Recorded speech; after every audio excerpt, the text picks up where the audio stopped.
Umiyak ng umiyak ang Queen of All Media na si Kris Aquino nang matanggap ang resulta ng kanyang blood count test.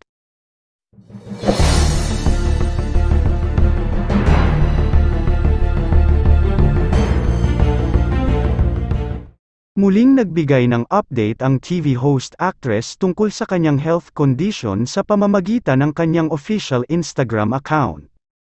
Ayon kay Kris, mula pa noong Thanksgiving ay mahinang-mahina na ang kanyang katawan kaya humingi siya ng paumanhin kung hindi siya nakabati sa kanyang mga taga-suporta noong Pasko at Bagong Taon. Ibinalita ng TV host na meron na namang nagmamanifest na bagong autoimmune disease sa kanyang katawan, ang lupus. Bukod sa humina ang kanyang katawan, nabawasan din ang kanyang timbang kasabay ng kawalan ng gana sa pagkain, pero sabi ni Kris, hindi pa rin siya susuko at itutuloy niya ang laban. Sa kanyang IG, nag-post si Kris ng 3 video kung saan mapapanood ang mga ginawang test at treatment para sa kanyang active rare autoimmune diseases.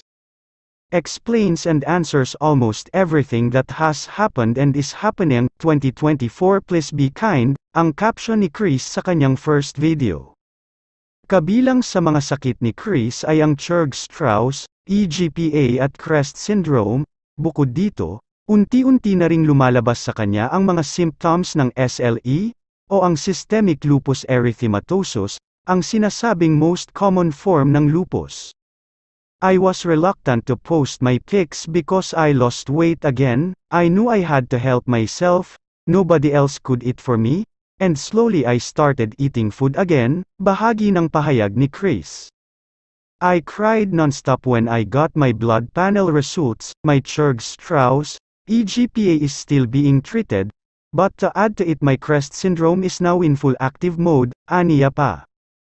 It's highly likely based on my AN account, my high inflammatory numbers, my anemia, my now constant elevated blood pressure at night, and the consistent appearance of butterfly rash on my face that I am at the initial stage of SLE, or what is commonly known as lupus, paliwanag pa ni Kris. Ayon sa isang health website, ang SLE ay isang autoimmune disease in which the immune system attacks its own tissues, causing widespread inflammation and tissue damage in the affected organs. Pero sa kabila nga ng kanyang lumalalang kondisyon, kapit na kapit pa rin si Kris sa kanyang pananampalataya at paniniwala na gagaling siya. We have a merciful and loving God who hears our prayers. Our battle has become more complex but I promised my sons and sisters that I wouldn't be a wimp, bawal pa ring sumuko, tuloy ang laban, paniniguro ni Kris. Kasalukuyan pa ring nasa California, USA si Kris kasama sina Josh at Bimby at base sa mga video na ibinahagi ng aktres sa IG, naroon pa rin ang ex-boyfriend niyang si Batangas Vice Governor Mark Leviste.